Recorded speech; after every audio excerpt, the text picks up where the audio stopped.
un piloto soviético perdió el control de su avión en el cielo africano. La aeronave, un bombardero ultrasecreto denominado Tupolev 22, se estrelló en algún lugar de la selva de Zaire. La CIA quería encontrar el avión antes que los rusos para que los Estados Unidos pudiesen estudiar su tecnología.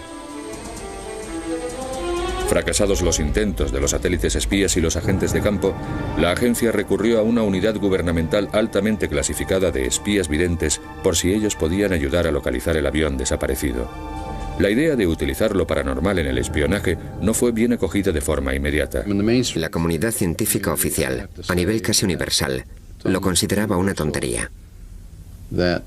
Principalmente porque hay muchos farsantes y charlatanes por ahí. Cuando empezamos a proporcionar resultados, la gente pensó que nos estaban engañando o que los experimentos no eran fiables. Aún así, el gobierno de los Estados Unidos había estado adiestrando y utilizando videntes como espías desde el comienzo de la Guerra Fría. A principios de los años 30, un psicólogo de la Universidad de Duke acuñó el término percepción extrasensorial, PES. El término utilizado actualmente es el de visión remota. La visión remota es la capacidad de captar lo que se halla oculto a los 5 sentidos, que puede encontrarse en la habitación contigua o al otro lado del mundo. Las visiones más certeras se producen cuando la posibilidad de distracción es mínima. Descubrimos que el mejor entorno para llevar a cabo la visión remota era una habitación de un color totalmente homogéneo y sin objetos en su interior. La llamamos la sala gris. Era gris, con aislamiento acústico y las luces de una intensidad específica.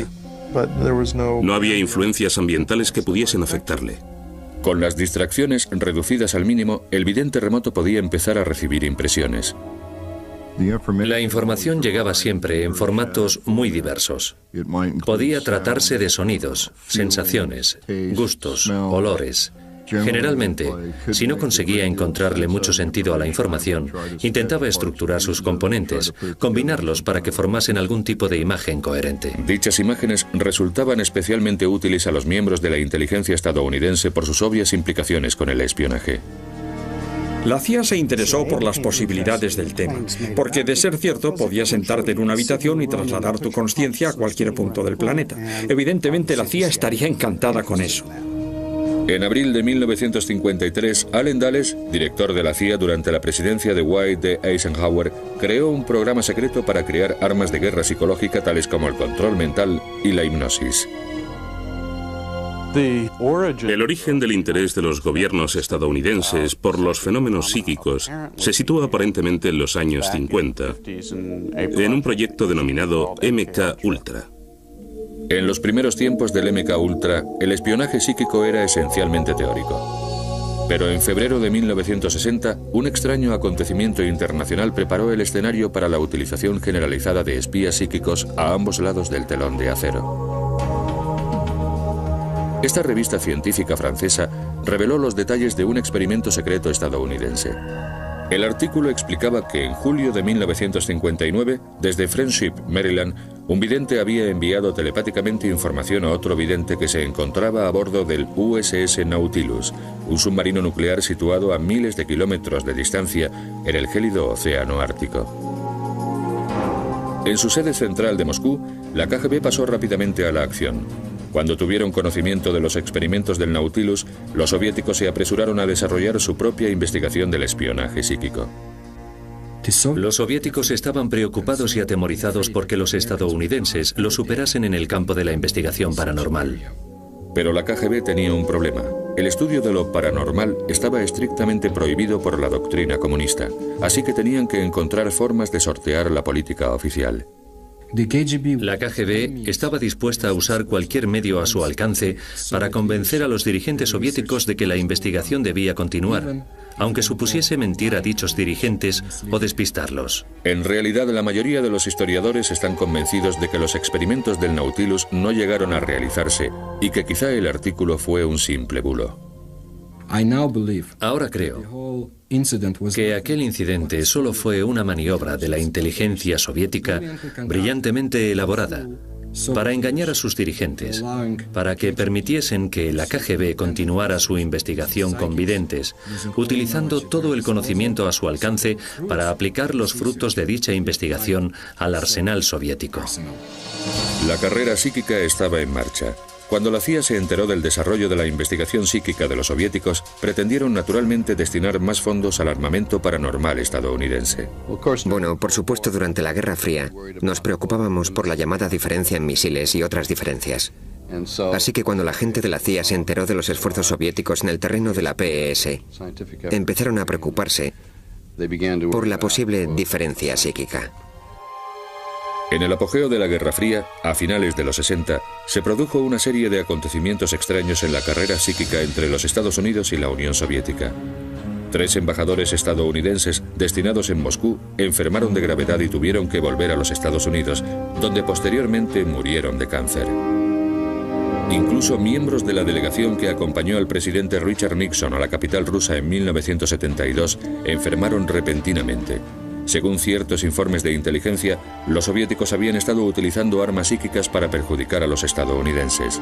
Los expertos creen ahora que aquellos incidentes no se debieron estrictamente a causas psíquicas. La embajada estadounidense en Moscú estaba siendo sometida a radiaciones de microondas. Debido a eso, parte del personal estadounidense había desarrollado enfermedades y trastornos, y a su regreso murieron algunos. Estuviesen o no los soviéticos atacando la embajada estadounidense en Moscú, las enfermedades eran tan solo los acontecimientos más recientes. Durante los años 60 se tuvieron noticias de otros desarrollos en el terreno de la guerra psíquica por parte de la Unión Soviética. Esas historias convencieron a la CIA de que los rusos estaban ampliando la diferencia psíquica.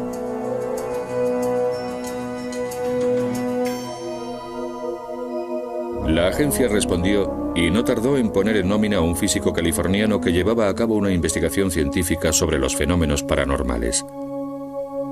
A continuación veremos cómo este científico ayudó a un espía psíquico a penetrar en una instalación nuclear soviética situada al otro lado del mundo, sin siquiera salir de su laboratorio.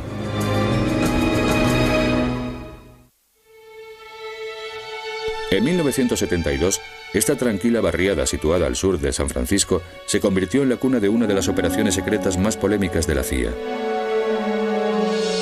Durante más de 20 años, videntes civiles y militares fueron reclutados en todo el país para su adiestramiento en el SRI, el Instituto de Investigaciones de Stanford, situado en Palo Alto, California. Era la instalación más importante de espionaje psíquico de los Estados Unidos.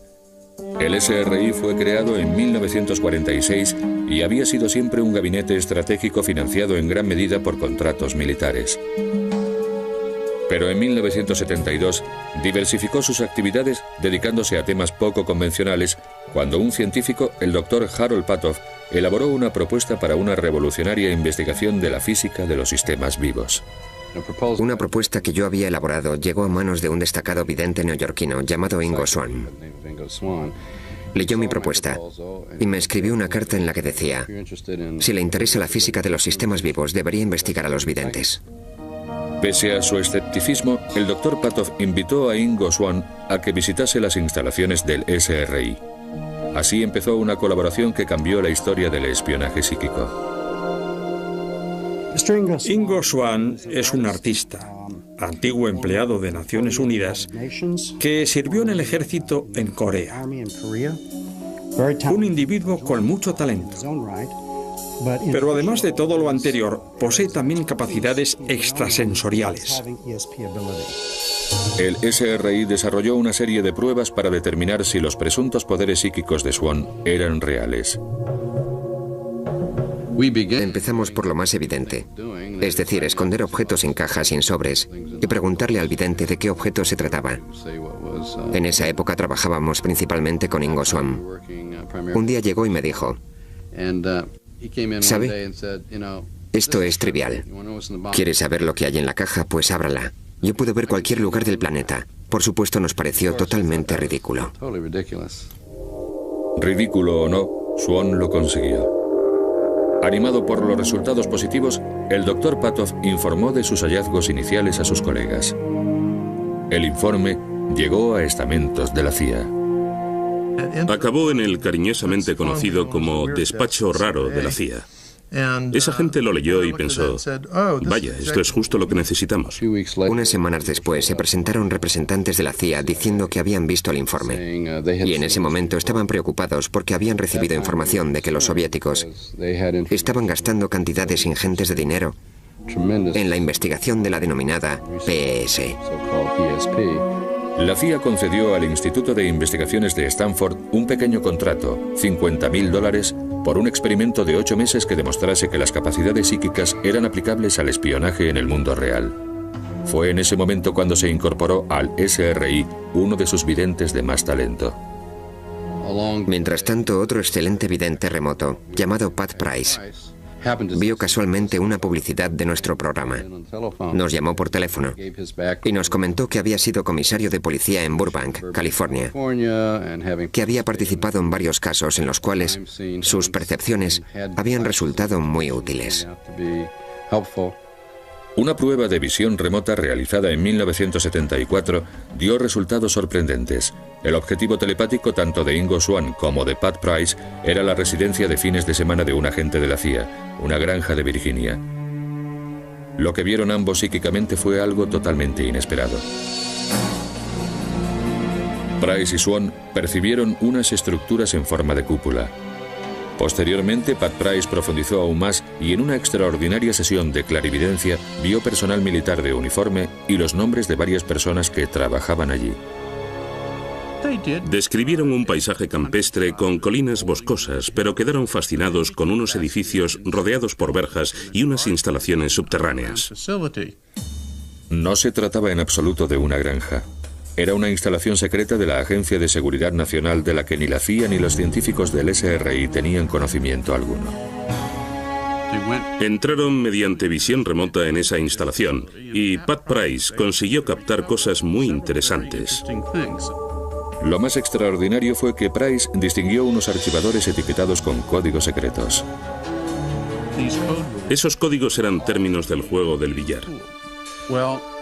Eso fue un misterio durante varias semanas porque esperaban obtener la descripción de una granja del sur de Virginia. Por supuesto, cuando la CIA lo investigó, descubrió que en la instalación efectivamente estaba el archivo Bola Blanca, el archivo Taco, el archivo Bola 8. Todo ello relacionado con un proyecto de alto secreto.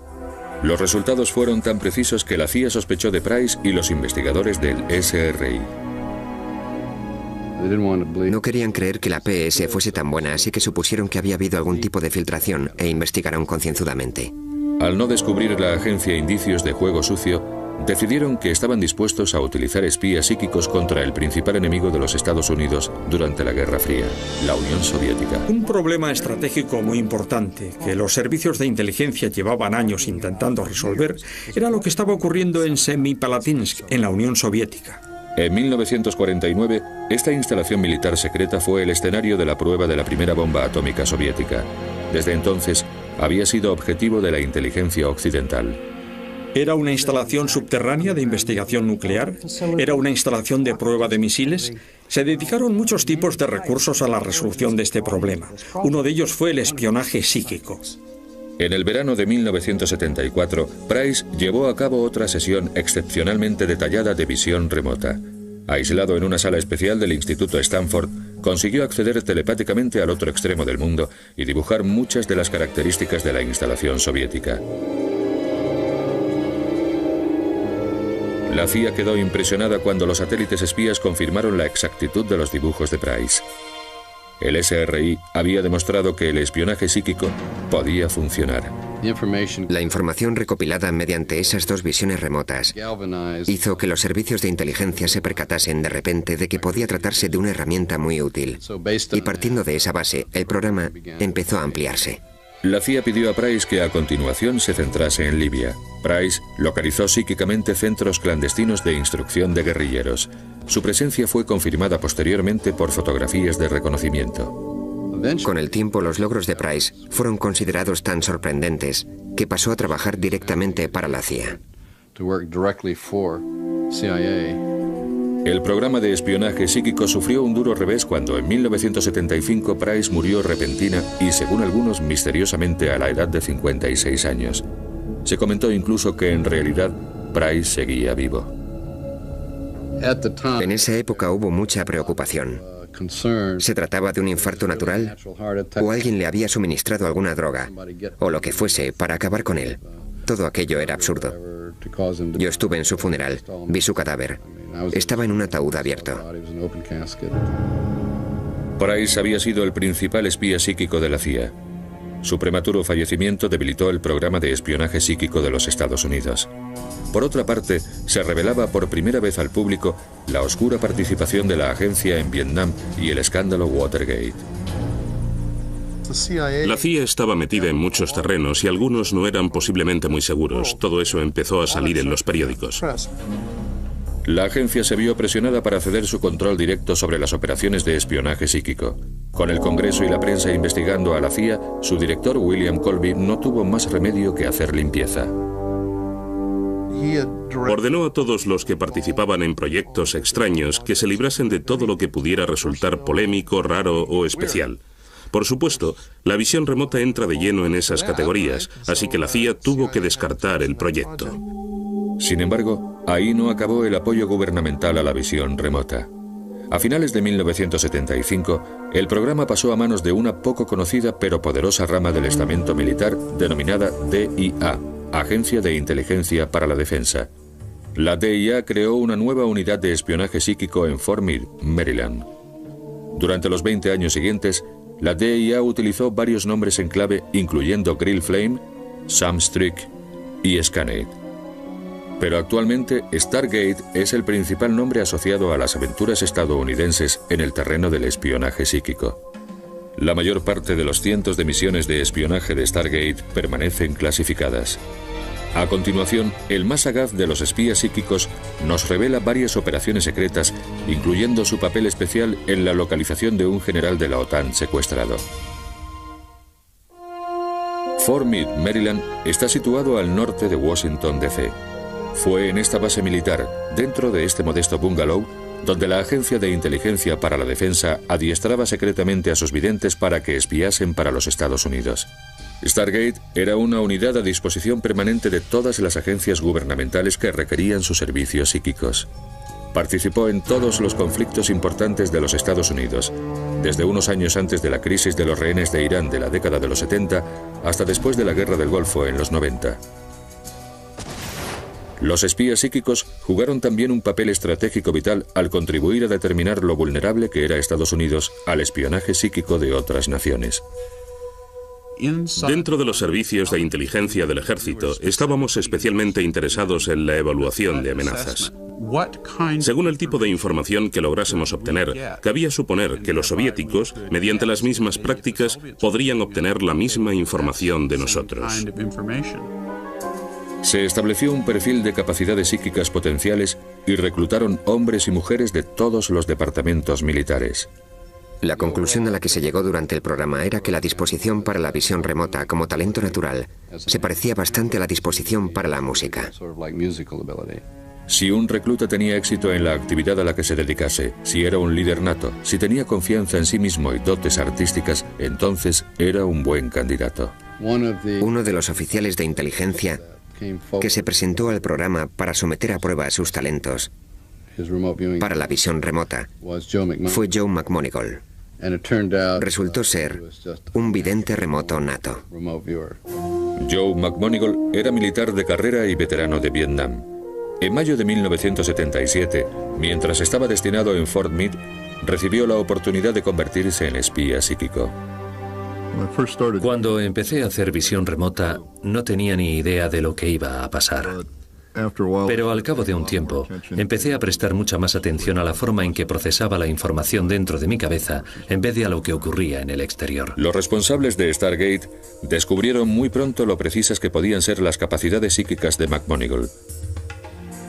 En una de múltiples pruebas, le pidieron que encontrase a un agente de la CIA al que habían enviado a un lugar desconocido. Lo único que sabía Joe es que esa persona se encontraba en algún lugar del área continental de los Estados Unidos, nada más. Joe empezó a dibujar lo que veía en su mente. docenas de molinos de viento en una colina. Resultó que el agente había ido al laboratorio Lawrence Livermore, situado en el norte de California. Su ruta pasaba por una granja eólica cercana. Y Joe logró una precisión del 75%. Joe consiguió el 75% de lo que nos pedía el cliente. La precisión de los dibujos de McMonigle sorprendió a todos los participantes en la prueba, incluyendo al propio Joe. Quedé anonadado cuando empecé a probar con la visión remota. Pensé, esto va a ser interesante, podría ser divertido. Pero cuando describes algo que no has visto jamás y después vas a visitarlo y descubres que no estabas totalmente en lo cierto, eso tiende a cambiar tu concepto de la realidad. Para probar más a fondo la fiabilidad del espionaje psíquico, dieron intencionadamente a McMonigle pistas falsas. Le mostraron una fotografía aérea de un hangar. Cabía esperar que un vidente que contemplase esa foto supiera que había aviones en el interior y tendiese a hacer dibujos de aeronaves. En realidad lo que dibujé fueron planos transversales del carro de combate XM-1.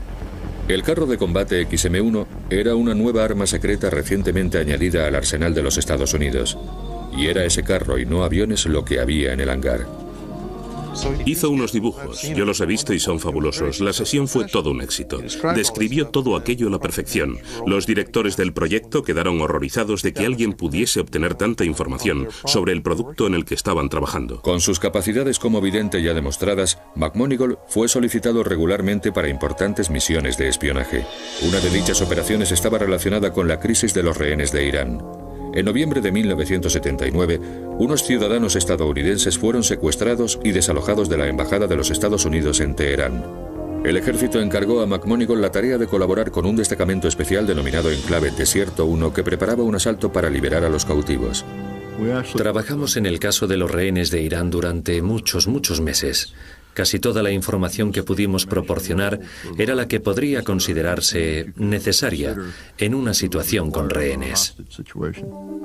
Trabajando junto a otro agente, McMonigle proporcionó valiosa información sobre dónde mantenían a los rehenes y cuándo los trasladaban.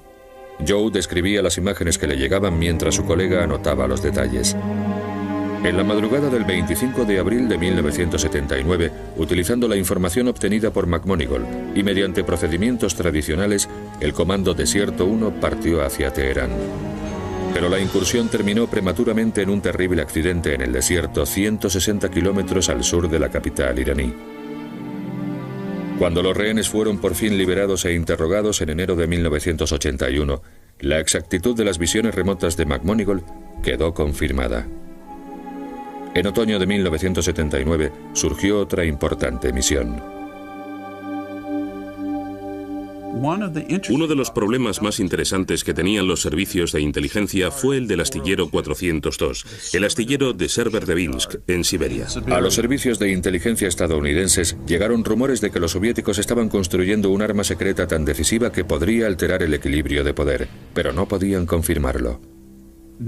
Mediante los recursos de vigilancia convencionales, se podía detectar el envío de suministros, la actividad de chimeneas industriales, las entradas y salidas de trenes en el edificio, pero no se sabía lo que estaban construyendo los soviéticos. Podía ser un submarino, un portaaviones, un acorazado, nadie lo sabía. Joe McMonigle empezó centrando su atención en el astillero. Localizó algo en un clima frío, con grandes edificios en lo que parecía una zona industrial. El coordinador dijo, eso es correcto.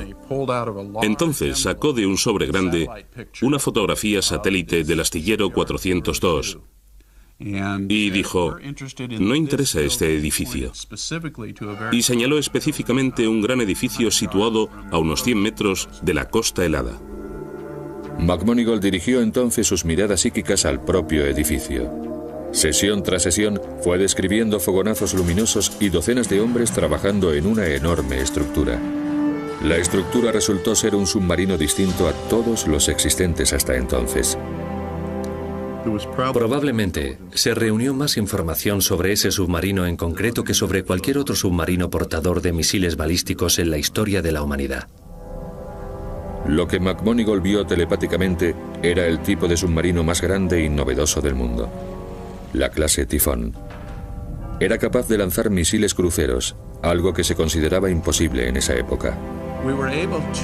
Conseguimos calcular el número de tubos lanzamisiles que llevaba el submarino y descubrimos una característica muy especial, el hecho de que los tubos estaban inclinados. Eso significaba que el submarino no tenía que detenerse para lanzar sus misiles, podía hacerlo en marcha.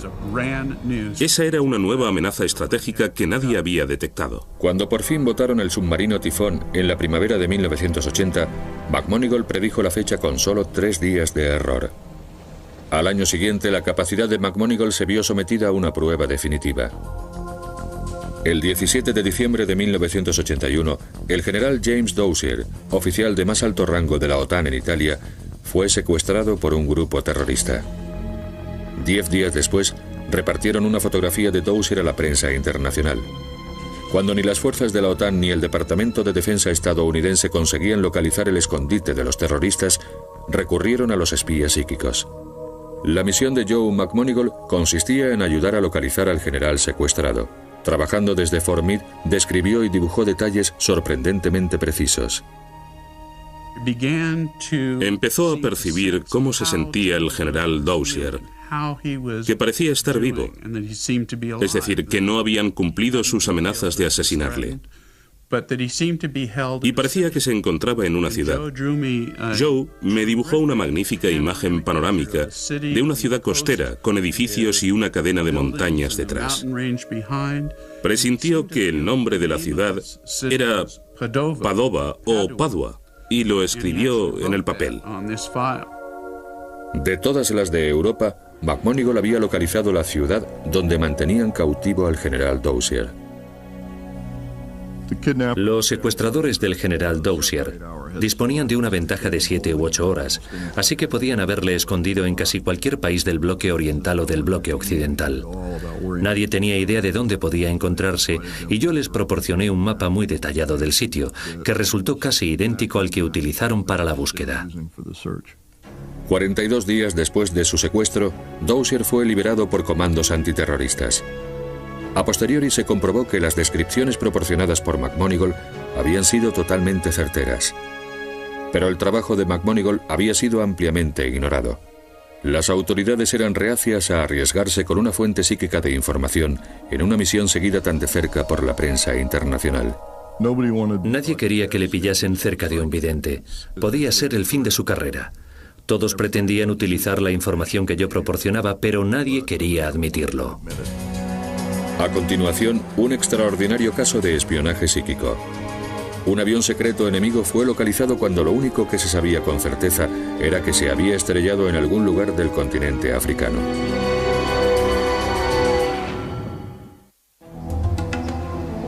Durante la larga historia del espionaje psíquico estadounidense, fue quedando cada vez más claro que la visión remota no era la única habilidad psíquica que servía para espiar.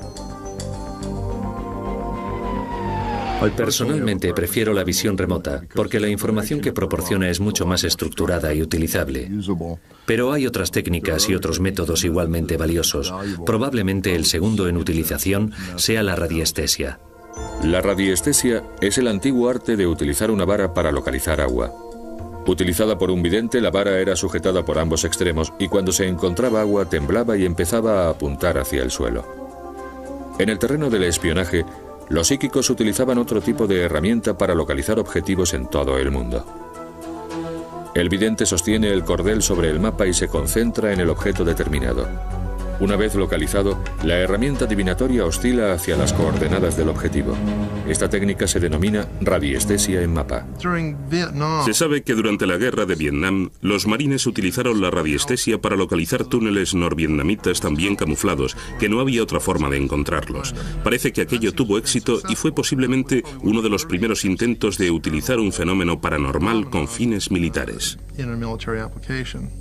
La radiestesia en mapa se enfrentó a un gran reto desde el principio de la historia de su programa de desarrollo. En marzo de 1978, en el cielo de las selvas de Zaire, un piloto ruso perdió el control de su bombardero de alto secreto, un Tupolev 22. El piloto se lanzó en paracaídas y el avión se estrelló. Como ni los satélites espías ni los agentes de campo conseguían localizar los restos del aparato, se recurrió a los espías psíquicos.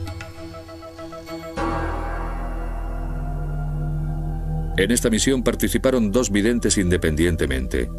Uno en el Instituto de Investigaciones de Stanford, en California, a 4.000 kilómetros de distancia, y el otro en la base aérea de Wright-Patterson, situada al nordeste de Dayton, Ohio. A ambos videntes remotos les mostraron una fotografía del tipo de aeronave que buscaban. Lo único que sabía la CIA era que el avión se había estrellado en algún lugar de África. Resultó que combinando visión remota y radiestesia en mapa nos acercamos mucho a donde se encontraba el objetivo y enviamos allí gente a buscar el avión. Ambos psíquicos hicieron dibujos detallados de un paisaje selvático. Combinando sus aportaciones, consiguieron dirigir a los agentes de campo.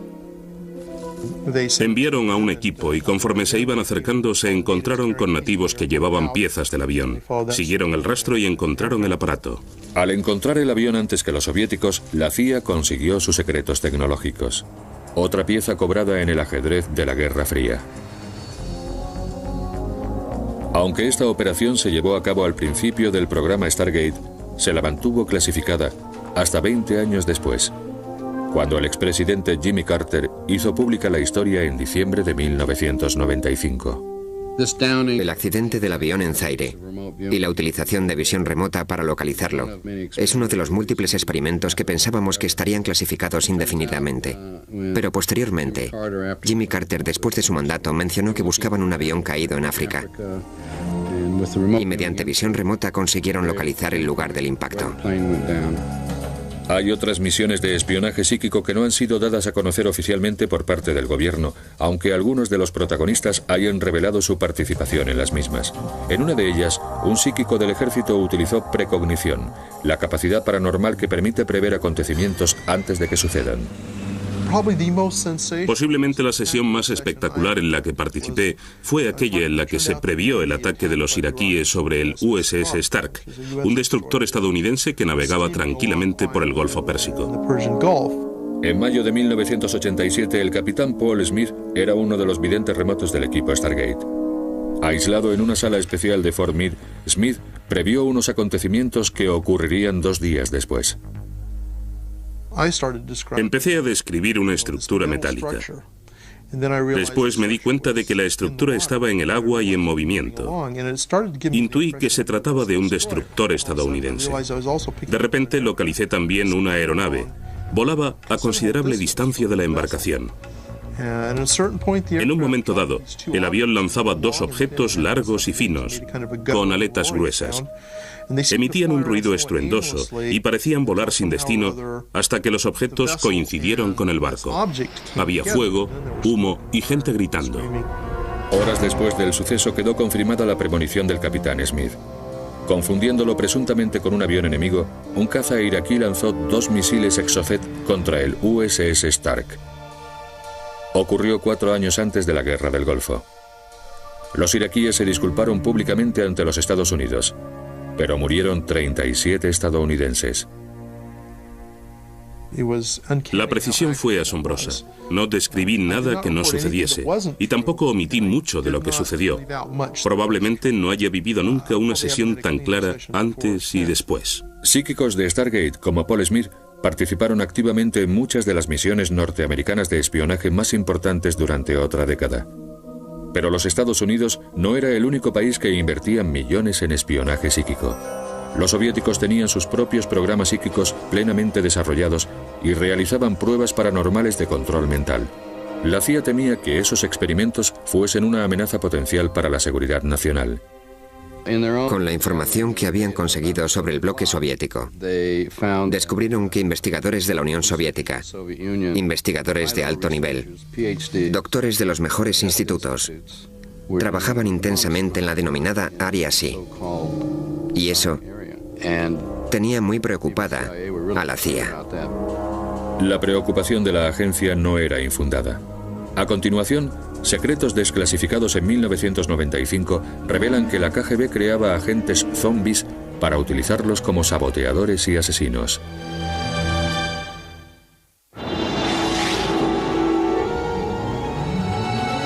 Durante la Guerra Fría, la Unión Soviética desarrolló agresivamente sus propios programas de guerra psíquica. Los rusos sentían una fascinación por lo paranormal que se remontaba a la época de los zares. Después de la Revolución de 1917, experimentaron con PES, control mental y precognición. Aquello cambió con la llegada al poder de Joseph Stalin en 1928. Bajo el mandato de Stalin, se proscribieron las primeras investigaciones de lo paranormal, sobre todo en el terreno de la telepatía. A finales de los años 30, varios investigadores que seguían en activo fueron detenidos y ejecutados. Pero había miembros del gobierno soviético que pensaban que la capacidad psíquica era un arma demasiado poderosa para ser ignorada. De hecho, la agencia de espionaje soviética, la KGB, era la más interesada en la investigación paranormal. La KGB tuvo que llevar a cabo investigaciones clandestinas. Montaron muchos laboratorios secretos en toda la Unión Soviética para poder utilizar videntes. El empleo de espías psíquicos por parte de la KGB sigue siendo materia reservada. Sin embargo, información filtrada recientemente a Occidente revela un descubrimiento realizado por soldados rusos en 1945. Al final de la Segunda Guerra Mundial, cuando los soviéticos entraron en Berlín, consiguieron capturar archivos de un departamento secreto alemán dependiente de las SS, denominado Ahnenerbe, que había realizado muchos experimentos de investigación paranormal. Los soviéticos trasladaron los archivos capturados a la Unión de Repúblicas Socialistas Soviéticas. Estos son los archivos alemanes que la inteligencia rusa conserva aún en Moscú. Recientemente, los servicios de inteligencia occidentales han descubierto que la KGB utilizó la investigación nazi para desarrollar armas psicotrónicas. Los soviéticos habían aprendido a aplicar su poder psíquico a los objetos físicos. Hay muchas clases de armas psicotrónicas. La más famosa, el denominado generador psi, se basa en la energía electromagnética. Mediante la utilización de ondas electromagnéticas, un agente de la KGB podría inculcar pensamientos a determinada persona para que lleve a cabo ciertas acciones, como sabotaje o robar documentos. Las armas psicotrónicas son compactas y portátiles. Fueron diseñadas para ejercer una influencia psíquica en seres humanos y utilizadas por los soviéticos principalmente en sus propios soldados y agentes secretos. Tras la muerte de Stalin en 1954, la KGB se volvió aún más agresiva en su investigación de lo paranormal. Otra forma de poder psíquico que pretendían dominar era la psicoquinesis. El gobierno federal nos preguntó, ¿podemos trasladar objetos centrando nuestra atención? Y básicamente no podíamos en la época de Stargate. Quizá la Unión Soviética tuviera un espectro más amplio que nosotros. En otras palabras, utilizaban visión remota, pero pusieron también mucho más ahínco en su investigación de la psicoquinesis. La psicoquinesis es la capacidad de mover objetos sin tocarlos físicamente. Es el arma psíquica definitiva. Si los objetos pueden controlarse a distancia, también puede destruirse maquinaria, cortar la electricidad y reprogramar cabezas nucleares. En 1972 apareció por primera vez esta película soviética en los Estados Unidos. Revelaba el extraordinario talento de una famosa psíquica rusa, Nina Kulagina. La KGB, de haber podido canalizar el poder, habría conseguido manipular instalaciones y agentes mediante influencia directa en la mente del enemigo. Habría conseguido penetrar en los sitios más secretos de los Estados Unidos, quizá hasta en la propia Casa Blanca. Habría conseguido predecir lo que los estadounidenses, los británicos u otros enemigos pensaban hacerle a la Unión Soviética. A casi 3.200 kilómetros de Moscú, en el corazón de Siberia, construyeron una instalación secreta de investigación denominada Ciudad de la Ciencia. Gran parte de las investigaciones revolucionarias de la Unión Soviética se llevaron a cabo en esa ciudad de Siberia. En un experimento embarcaron crías de conejo en un submarino. La madre quedó confinada en un laboratorio de la Ciudad de la Ciencia. En un momento determinado, mataron una a una a las crías que iban a bordo del submarino mientras controlaban la respiración y el ritmo cardíaco de la madre.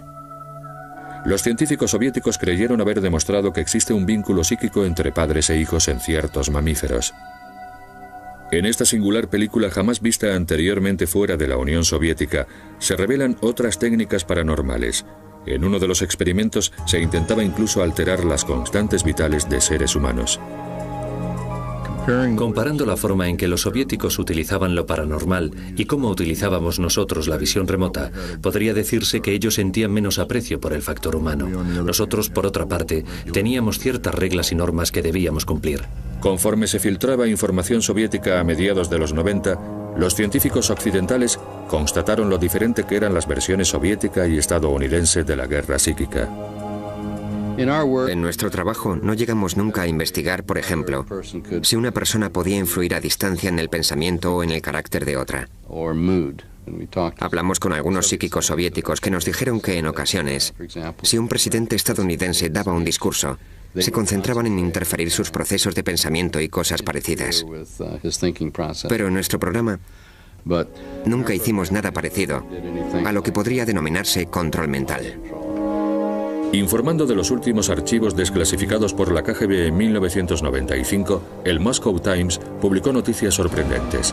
Los soviéticos habían utilizado control mental con sus propios espías para convertirlos en una especie de robots zombies.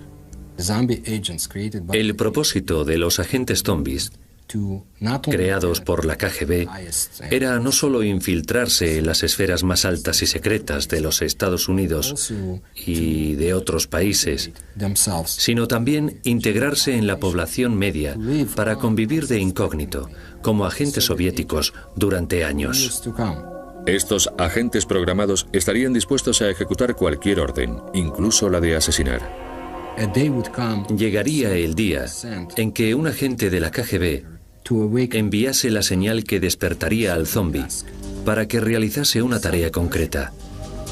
Podría tratarse de sabotaje o de penetración en una instalación secreta. Para eso utilizaba la KGB a los zombies, seres que no recordaban nada y que eran controlados como bombas vivientes.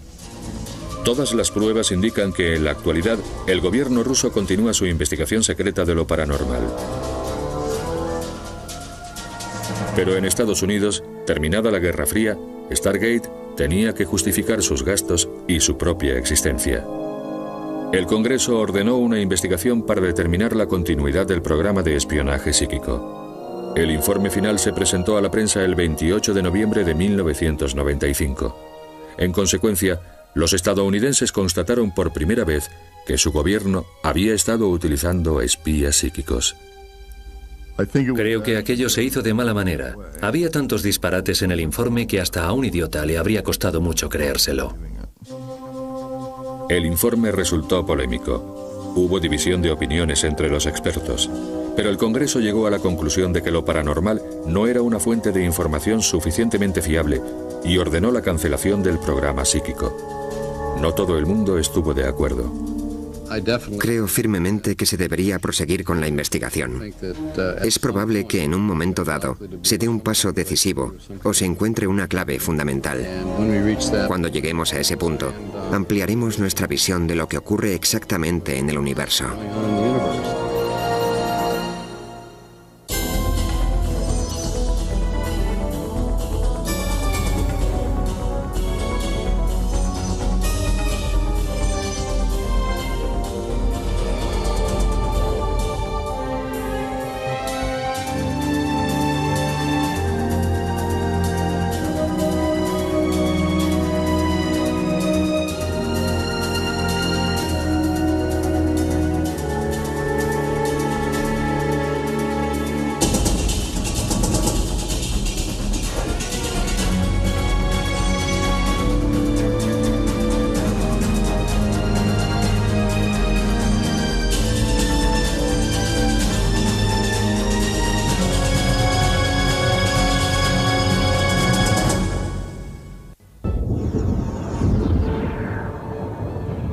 A sus dirigentes para que permitiesen que la KGB continuara su investigación con videntes, utilizando todo el conocimiento a su alcance para aplicar los frutos de dicha investigación al arsenal soviético.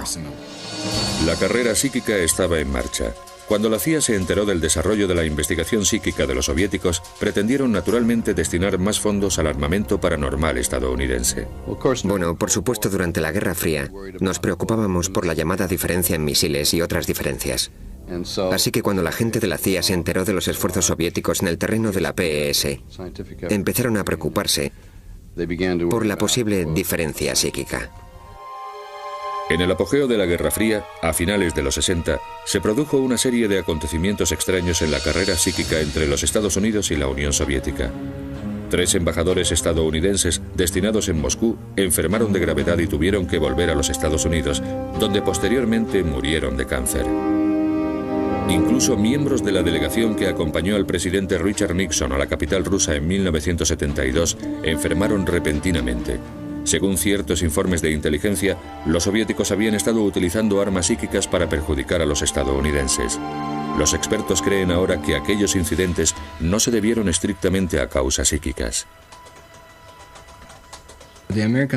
La embajada estadounidense en Moscú estaba siendo sometida a radiaciones de microondas. Debido a eso, parte del personal estadounidense... Por la visión remota, era una habitación de un color totalmente homogéneo y sin objetos en su interior. La llamamos la sala gris. Era gris, con aislamiento acústico y las luces de una intensidad específica. No había influencias ambientales que pudiesen afectarle. Con las distracciones reducidas al mínimo, el vidente remoto podía empezar a recibir impresiones. La información llegaba siempre en formatos muy diversos. Podía tratarse de sonidos, sensaciones, gustos, olores. Generalmente, si no conseguía encontrarle mucho sentido a la información, intentaba estructurar sus componentes, combinarlos para que formasen algún tipo de imagen coherente. Dichas imágenes resultaban especialmente útiles a los miembros de la inteligencia estadounidense por sus obvias implicaciones con el espionaje. La CIA se interesó por las posibilidades del tema, porque de ser cierto podías sentarte en una habitación y trasladar tu consciencia a cualquier punto del planeta. Evidentemente la CIA estaría encantada con eso. En abril de 1953, Allen Dulles, director de la CIA durante la presidencia de Dwight D. Eisenhower, creó un programa secreto para crear armas de guerra psicológica tales como el control mental y la hipnosis. El origen del interés de los gobiernos estadounidenses por los fenómenos psíquicos se sitúa aparentemente en los años 50, en un proyecto denominado MK Ultra. En los primeros tiempos del MK Ultra, el espionaje psíquico era esencialmente teórico. Pero en febrero de 1960, un extraño acontecimiento internacional preparó el escenario para la utilización generalizada de espías psíquicos a ambos lados del telón de acero. Esta revista científica francesa reveló los detalles de un experimento secreto estadounidense.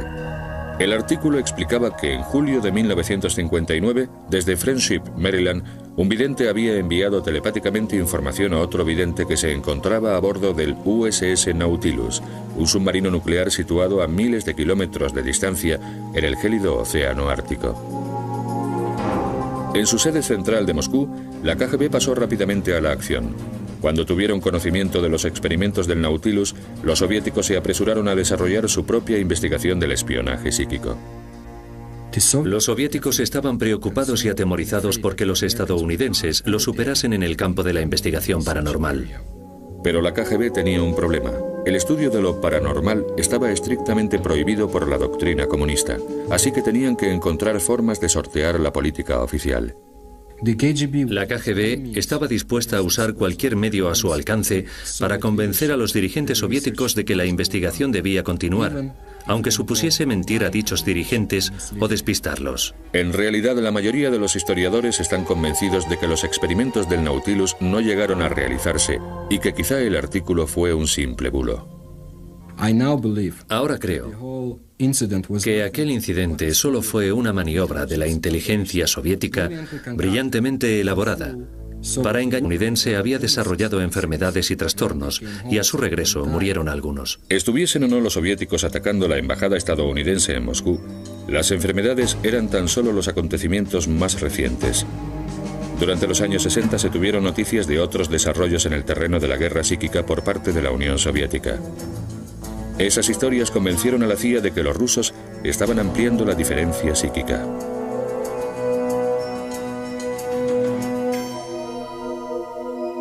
La agencia respondió y no tardó en poner en nómina a un físico californiano que llevaba a cabo una investigación científica sobre los fenómenos paranormales. A continuación veremos cómo este científico ayudó a un espía psíquico a penetrar en una instalación nuclear soviética situada al otro lado del mundo, sin siquiera salir de su laboratorio.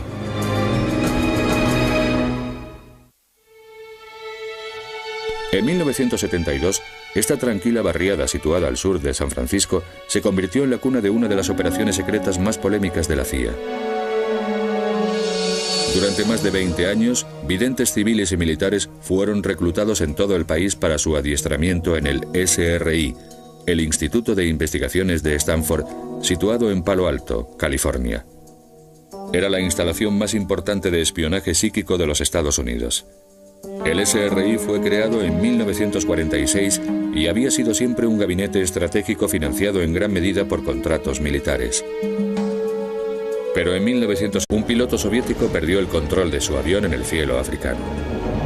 La aeronave, un bombardero ultrasecreto denominado Tupolev 22, se estrelló en algún lugar de la selva de Zaire. La CIA quería encontrar el avión antes que los rusos para que los Estados Unidos pudiesen estudiar su tecnología. Fracasados los intentos de los satélites espías y los agentes de campo, la agencia recurrió a una unidad gubernamental altamente clasificada de espías videntes por si ellos podían ayudar a localizar el avión desaparecido. La idea de utilizar lo paranormal en el espionaje no fue bien acogida de forma inmediata.